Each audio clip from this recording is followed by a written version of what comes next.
Selamat siang, salam sejahtera. Di video kali ini kami akan menunjukkan bagaimana caranya merakit sebuah komputer. Pertama-tama kita butuh sebuah casing. Kemudian di casing itu kita tempatkan power supply di slot power supply yang ada. Kita putar-putar power supply-nya, kemudian kita masukkan baut terhadap power supply dan kita posisikan RAM di atas motherboard. Kita putar-putar sampai posisinya pas, kemudian kita colokkan dan kita kunci di pinggirnya sehingga RAM tidak berpindah tempat. Kita gunakan dua RAM stick dengan settingan dual channel dan kita kunci sehingga RAM tidak berpindah tempat. Kita gunakan CPU Intel dengan soket LGA.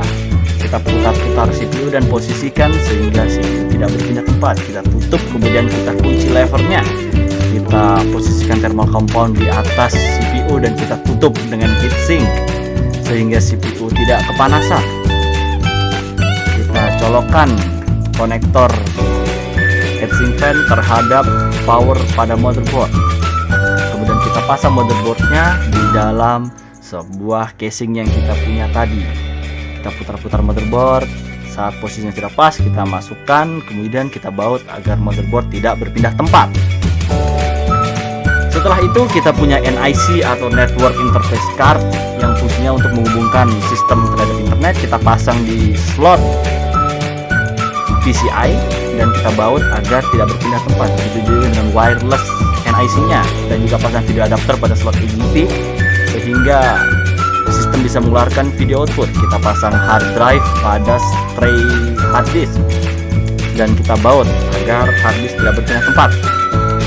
Kita juga punya optical drive untuk membaca drive optik. Kita pasang pada slot casing bagian atas, kemudian kita baut agar optical drive tidak berpindah tempat. Kita juga punya floppy drive, kita pasang di bagian tengah dan kita baut dengan floppy drive screws agar tidak berpindah tempat. Setelah itu kita tancapkan kabel exhaust fan pada motherboard sehingga exhaust fan dapat menyala dengan sempurna. Kemudian di sini kita punya kabel power 24 pin untuk motherboard dan juga kita punya kabel double mode ATX untuk CPU. Kemudian kita juga punya konektor Molex untuk optical drive dan juga pata power untuk floppy drive. Setelah itu kita punya SATA power untuk hard drive-nya sehingga hard drive dapat menyala. Dilanjut dengan konektor pata kabel sehingga optical drive dapat terbaca oleh sistem. Kita colokkan satu N di bagian motherboard dan N yang selanjutnya di optical drive.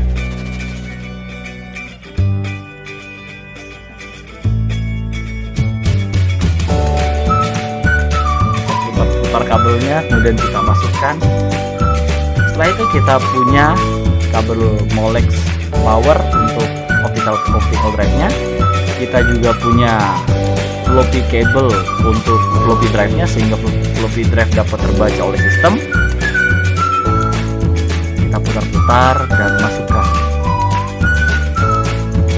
Kemudian kita punya SATA cable yang digunakan untuk menghubungkan antara motherboard dengan hard drive sehingga hard drive dapat terbaca oleh sistem.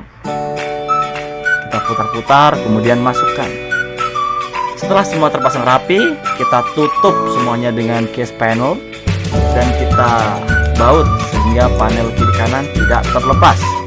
Di sini kita juga punya DVI cable yang terhubung langsung dengan video adapter sehingga sistem dapat memunculkan output berupa video, gambar, visual. Kemudian di sini kita punya keyboard dengan konektor PS2 berwarna ungu dan juga mouse dengan konektor PS2 berwarna hijau. Setelah itu kita punya konektor USB yang saya tidak tahu fungsinya apa di sini.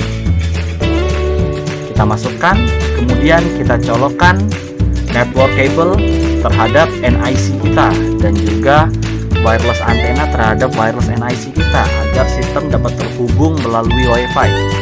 Kemudian kita colokkan kabel power, kita putar-putar kemudian masukkan. dan selesai.